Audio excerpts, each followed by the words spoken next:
बालसंस्काराचा खजिना.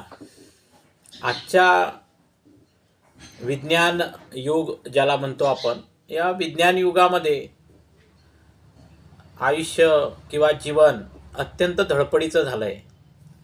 कुटुंब विभक्त होत आहेत आणि या विभक्त कुटुंबांमध्ये मुलांच्या संस्काराचा एक मोठा प्रश्न समाजासमोर निर्माण झालेला आहे.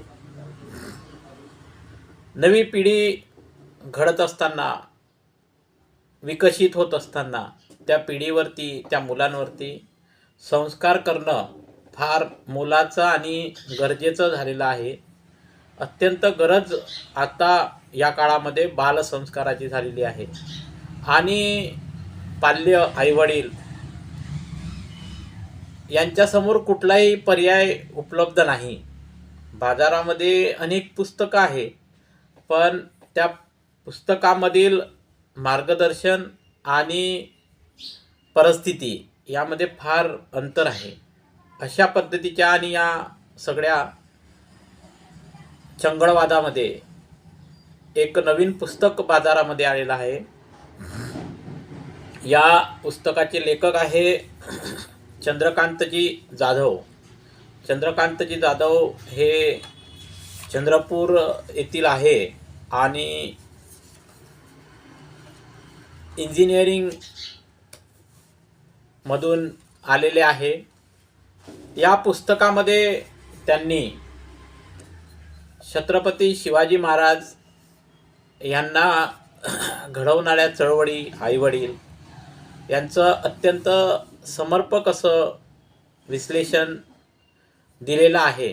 संत तुकाराम महाराज यांच्या प्रबोधनाने जी काही भूमी नांगरल्या गेली आणि त्यातून जो संस्कार उभा राहिला, त्याचं एक दर्शन जाधवांनी या पुस्तकामध्ये केलेलं आहे.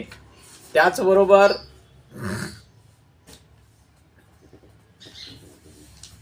मूल जन्माला आल्यानंतर त्यांच्या जाणीवा उन्नत होत जातात आणि या उन्नत होत जाणाऱ्या अवस्थेमध्ये काय अपेक्षा पालकाकडून असते किंवा पालकांनी उन्नत होणाऱ्या मुलावर, विकसित होणाऱ्या मुलांवरती काय संस्कार केले पाहिजे, अशा पद्धतीनं मांडणी या बालसंस्कार या पुस्तकामध्ये, बालसंगोपन आणि संस्कार या पुस्तकामध्ये जाधव साहेबांनी केलेली आहेत. हा देश कृषीप्रधान आहे आणि शेतीशी काय नाळ आपल्या संस्कृतीची होती याचं सुद्धा विश्लेषण या पुस्तकामध्ये आहे. मूल जन्माला येण्याच्या अगोदर आईनी, वडिलांनी त्या कुटुंबातील संस्कार कसे असले पाहिजे किंवा वातावरण कसं असलं पाहिजे, आईंनी काय वाचलं पाहिजे, अशा प्रकारची माहिती या पुस्तकामध्ये दिलेली आहे.